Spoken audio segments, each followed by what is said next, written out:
Untuk apa? Kenapa Allah nyuruh kita sholat? Tahun 91 saya masuk di toko buku Gramedia di Salemba. Saya biasa kalau ke kota itu selalu tidak pernah lupa mampir ke toko buku apa saja.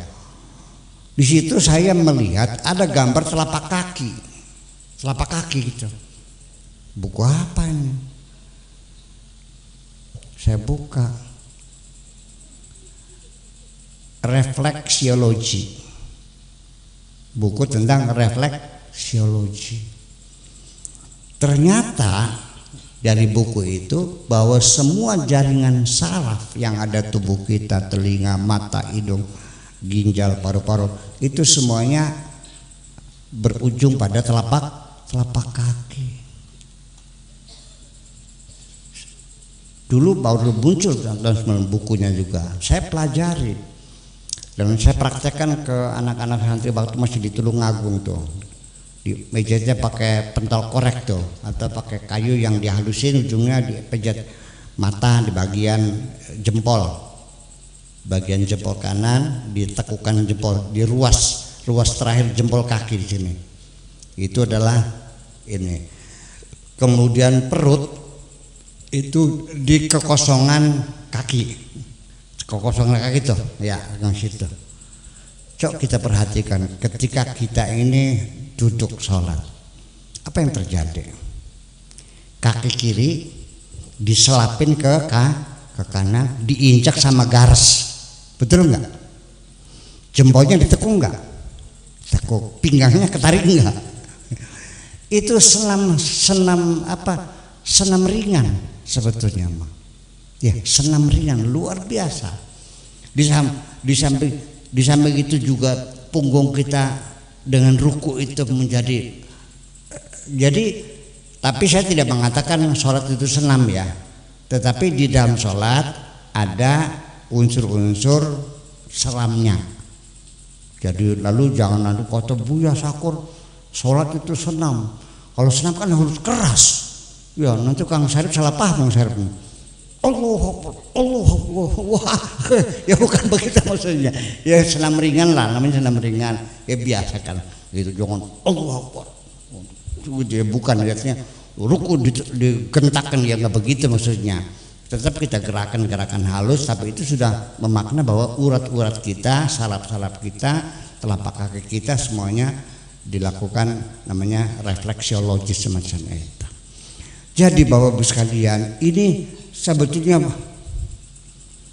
banyak sekali yang saya sampaikan tentang makna sholat dan faidah-faidah sholat itu. Itu satu dari sisi tentang kesehatan, semua kita bicarakan itu. Udah hampir 1 jam kesehatan saja. Sekarang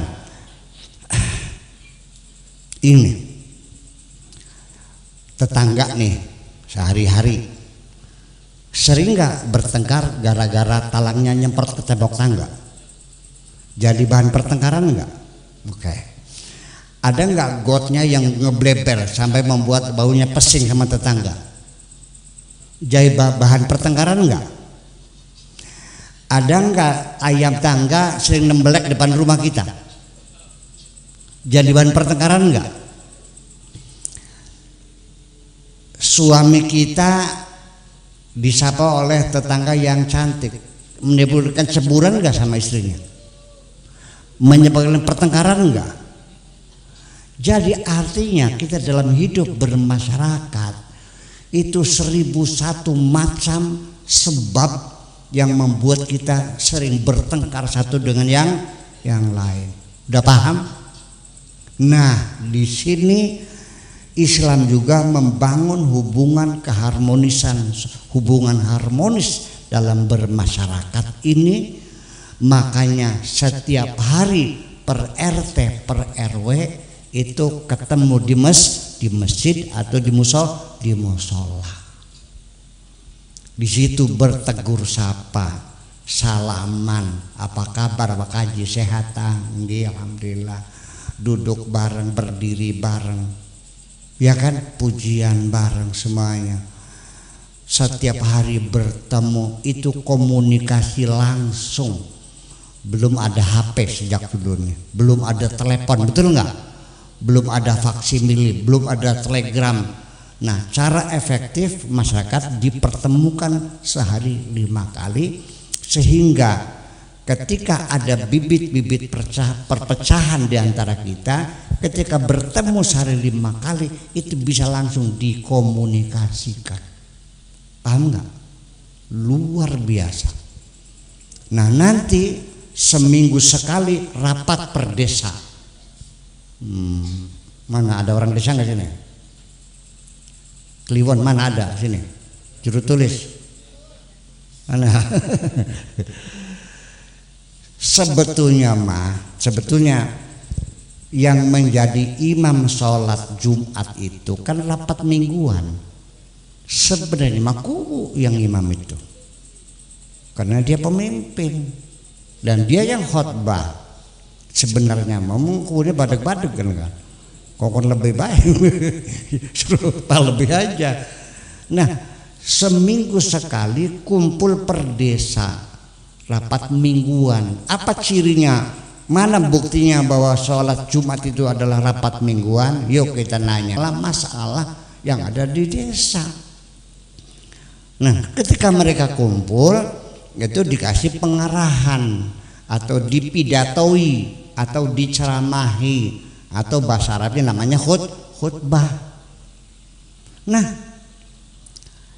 sebelum sholat dikasih pada ceramah pertama, di situ khatib menyampaikan sambutan dan melaporkan hasil pembangunan desa minggu yang kemarin, dari Jumat sampai Jumat apa yang dilakukan, laporan bahwa hari minggu ini kita baru selesai memperbaiki gorong-gorong yang menyempit sehingga menyebabkan Pulau Cangak kebanjiran terus nih, sudah dibongkar, diperbaiki, alhamdulillah sudah 2, masih tinggal 2 lagi yang belum.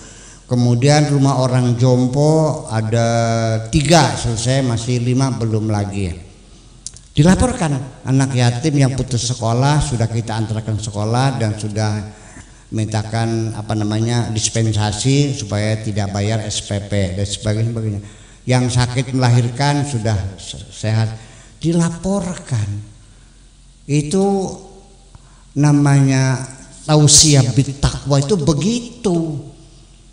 Bukan kalimatnya usikum wa iyaya bittaqwa Allah, paham ketika makonanku. Iya, ketakwa itu begitu, kesejahteraan, kedamaian, kebersamaan, menanggulangi itu yang namanya bertakwa, bukan usikum wa iyaya bittaqwa Allah. Pribet mana beli paham-paham mereka. Ngereket kadang-kadang kok. Iya, beli paham-paham baik. Ya itu ketakwaan. Orang yang sakit nggak ada obatnya, itu patungan. Bagaimana? Kan mumpung kumpul. Tuh kotaknya tuh ada sodako desa omanya kan gitu. So kalau sakit so pulang yang 5.000 10.000 untuk bantu teman kita yang sakit. Itu namanya ketakwaan. Orang sakit diobati, yang goblok diajarin. Ya kan begitu. Yang lapar dikasih makan, itu namanya ketakwaan, bukan mengucapkan usikum wa bittaqwa. Gimana lagi? Keder kadang-kadang. Nah, nanti khutbah yang kedua baru menyampaikan program. Mulai besok kita ada program baru lagi, yaitu ngecat pagar sepanjang jalan karena menjelang 17 Agustus. Paham? Harga cat mahal, gitu. Sekarang pakai kapur aja dah gitu. Masih ada nggak kapur sekarang? Nggak ada ya. Di Gempol masih ada kan, pabrik kapur masih ada kok. Masih ada di mana sih, di Bongas gitu masih ada tuh. Iya itu. Nah itu, karena orang itu nggak paham, mereka mengatakan bahwa sholat itu ibadah mahdoh. Karena ibadah mahdoh artinya murni ibadah sama Allah, nggak ada hubungannya dengan sosial, dengan kesehatan, nggak ada. Dari mana ilmu mahdoh kalau mahdoh? Maka tak tuntut kita makan kayak. Iya. Sampai akhirnya sampai sekarang masih ada. Dulu mah hampir semua masjid. Sekarang tinggal beberapa masjid masih tetap melarang khotbah tidak boleh pakai bahasa Indonesia, tidak boleh pakai bahasa lokal, harus pakai bahasa Arab. Masih ada. Dulu mas semua masjid pakai bahasa Arab semua, nggak boleh pakai bahasa Indonesia. Di Tulungagung bahasa Indonesia ya, Gedangan udah bahasa Indonesia. Apalagi di apa namanya? Bangka Dua udah. Di sini masih ada yang bahasa Arab sih. Campur ya ada ya. Nah itu. Nah coba perhatikan ibu sekalian, kalau khotibnya itu pidatonya pakai bahasa Arab, makmunya pada ngantuk. Ngantuk nggak? Apa sebabnya ngantuk? Beli ngerti. Khotibnya gak beli paham kan enggak? Rapat apa pakai bahasa Arab? Nah itu persoalan. Ya itu kadang-kadang kita menjadi tidak membumi, agama itu tidak membumi, tidak berakar. Jadi di awang-awang kan enggak, kayak layangan enggak, layar berkaruan iya. Membumi kita manfaatkan begitu. Jadi artinya ya khotib-khotib juga sebetulnya bukan memanggil khotib dari desa lain, orang situ sendiri menyampaikan, terutama orang desa semacam itu. Jadi artinya bahwa banyak sekali ibadah-ibadah yang sesungguhnya untuk kita akhirnya karena ibadah mahdoh, berarti artinya tidak ada sangkut pautnya dengan dunia. Dikiranya gimana lagi, kesehatan, hubungan sosial. Nah juga untuk membuat keakraban bermasyarakat. Jujur aja Bu, sampean sing melarat kumpul kalau wong sugih-sugih cilik ati ta gede ati, cilik hati, kecil hatinya, ngerasa miskin, bajunya jelek, mau kumpul sama ibu haji, pak haji, aduh jalannya juga meriang-meriang kan gitu ya. Iya. Nah bapak-bapak yang tidak pernah pesantren kumpul sama kiai ulama-ulama merinding beli. Nah gitu. Rakyat biasa kumpul sama bupati sama sekda asda meriang ini. Ini sholat membangun satu kerukunan berwarga negara ini. Setiap hari kumpul di masjid 5 kali, rapat seminggu sekali, dan rapat umum setahun 2 kali. Yang satu nasional, yang satu internasional. Kenapa membuat kerukunan ini? Karena masjid ini merubah jiwa kita. Begitu kita masuk masjid, coba perhatikan, siapapun masuk masjid, orang kaya, katakan sawahnya 80 hektar kayak Pak Haji Carmun, anak boleh Haji Carmun tak boleh, nah ya, sampai 40 sih remah tuh Haji Carmun, 80 hektar. Orang kaya sawahnya 80 hektar, begitu masuk masjid dia lupa jadi orang kaya. Mana buktinya? Ketika ada orang miskin, tukang macul duduk di sampingnya, dia tidak tersinggung. Paham begini? Orang yang miskinnya pun tukang macul nggak takut berdamping orang kaya. Betul? Kenapa? Karena di masjid ada aturan, yang datangnya lebih dulu duduknya di depan, yang datangnya terlambat duduknya di belakang.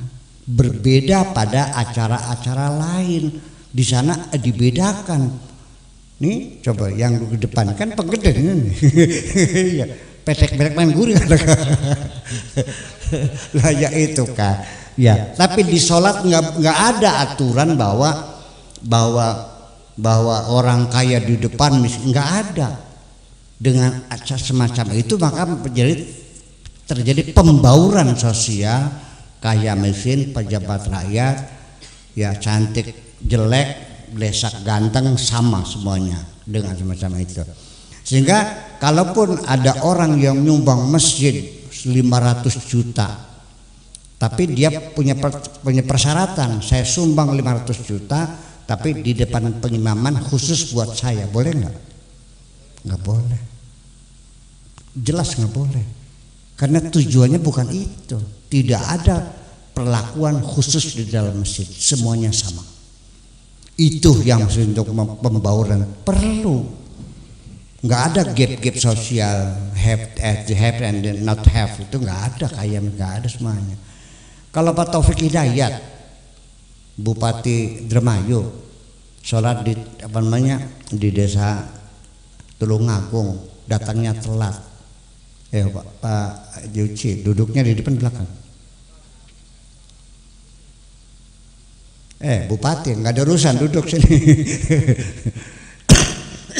Salah kamu, kenapa datangnya terlambat? Tersinggung nggak?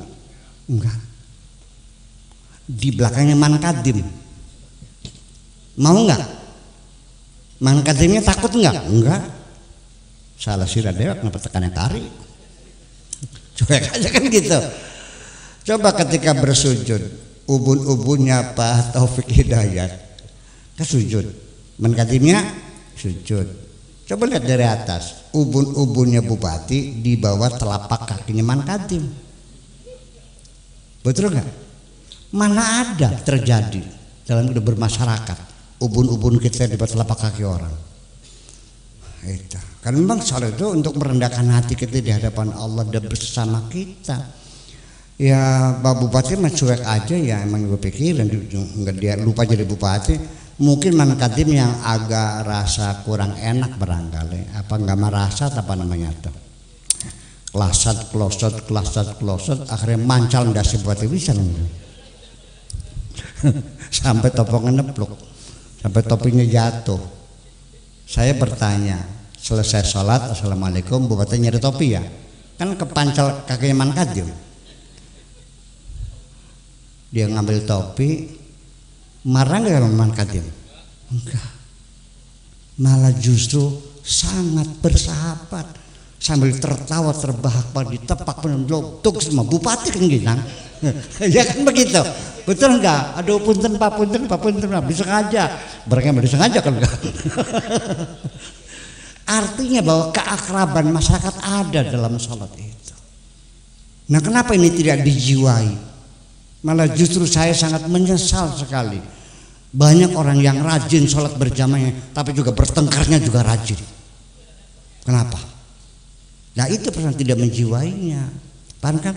Jadi pada akhirnya mah Bapak sekalian, sekali lagi memperingati Isra Mi'raj ini bukan hanya mengenang, tapi malam ini kita mensyukuri kepada Allah bahwa kita diberi kewajiban sholat untuk kebahagiaan kita semuanya. Amin.